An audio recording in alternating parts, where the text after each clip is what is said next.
My name is the Arcitype. I'm first and foremost a producer, at least that's the way I like to look at it. Studio owner, label owner, and beyond that, wear a lot of other hats. You know, like do some photography, do some video stuff, a ton of different things, marketing, promo, all kinds of things like that. You know, things that pertain to the label. Business came out of music. Music was like my first love. It was like, man, I've been making music in some regard for as long as I can remember, really. I remember being in preschool, and like the preschool I went to, like there was just mad music. So we were playing music all the time. You know, like learning the piano as a kid, you know, and playing a bunch of different instruments growing up, and then you know, being in bands and playing guitar and things like that. Touring a little bit with that, like around New England or whatever, and then eventually getting into this hip hop thing, which was actually kind of late for me. It wasn't like something right from the jump. Hip hop happened to be where everything collided. All the things that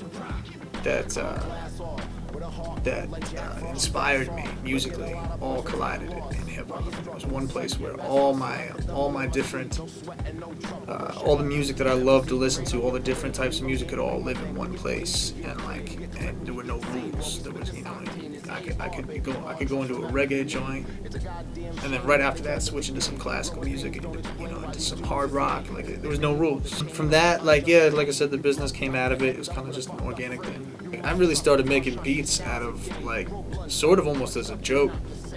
Like I played music, and I would track out all my, like, I would play all the different parts. Like I was sitting there with a drum machine, and then I'd like play guitar, and then play the bass, and then play the keys all separately. And they were just sort of like, it was because I was like listening to a lot of, like, you know, Dr. Dre beats and things of that nature, and some underground stuff at that time too. And it came out of like me and my friends just like freestyling. Actually, really my friends, you know, and us just getting tired of the same instrumentals. And so I was like, I'll try doing a few or whatever. And everyone getting into those. So that was like the first little like, oh, cats already kind of like this. It was kind of a joke, but it was like that was one level. And then the next level from that was when someone who was actually an artist took it seriously enough to make a song out of it.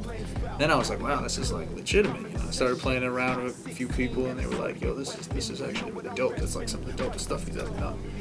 I was like, that's crazy. And I started making music with a few people, like some friends from back home, and it turned, you know, and then someone heard all that and hit me up about purchasing beats, which was like a totally new concept. The idea of making money in this industry was sort of like, that's when it turned from hobby to business, you know.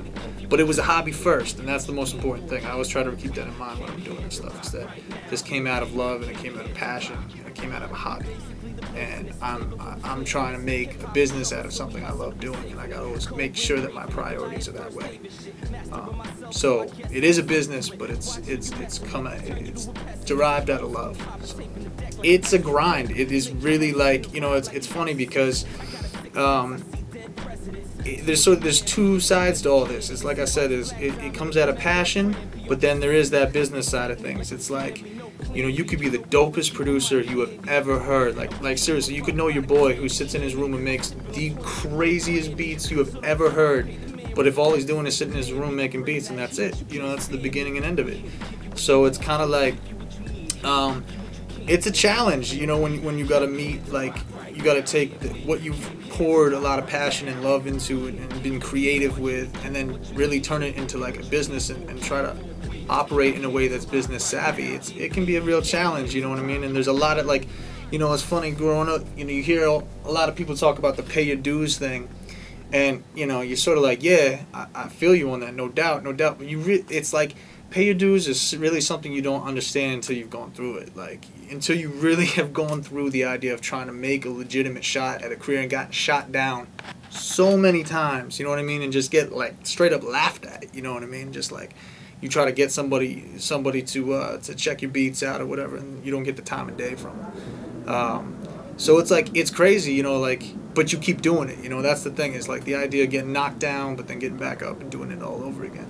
That's like a really big part of this whole thing, and not, you know, not ever losing your focus, and not losing your drive, and not losing, you know, what you know, like I said, your passion for it, because that's what this all came out of in the first place. So it's, you know, it's a hard road, but there comes a point when stuff does start to give, and like it, you know, it's really amazing. Things get a little bit easier. You know, all of a sudden you can contact someone and they're like, oh yeah, no, I heard of you actually. My man was telling me about you, and it's like that's when it's the most rewarding thing in the world. So it's exciting. Like I'm just beginning to start experiencing that, and it's really dope. Like to have people really show me love and respect that I've never met before.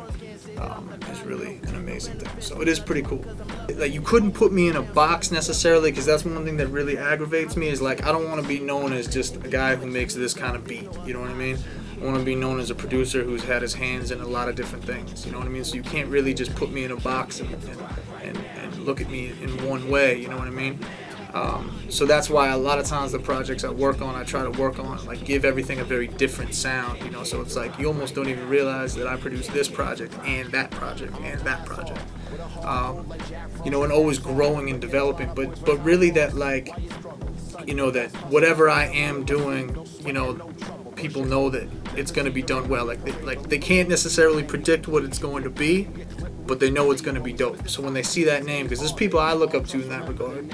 You know, there's certain producers that if I see they've done work on an album, I'll buy the project just on the strength of that alone, just because I can't necessarily, I don't know what it is they're going to do on that project, but I know I'm going to find something out of it that I really respect. So I would just like to be revered in the same way, and just, you know, kind of bring a little shine to what we're doing here, and, you know, just know that everything was 100 from the get.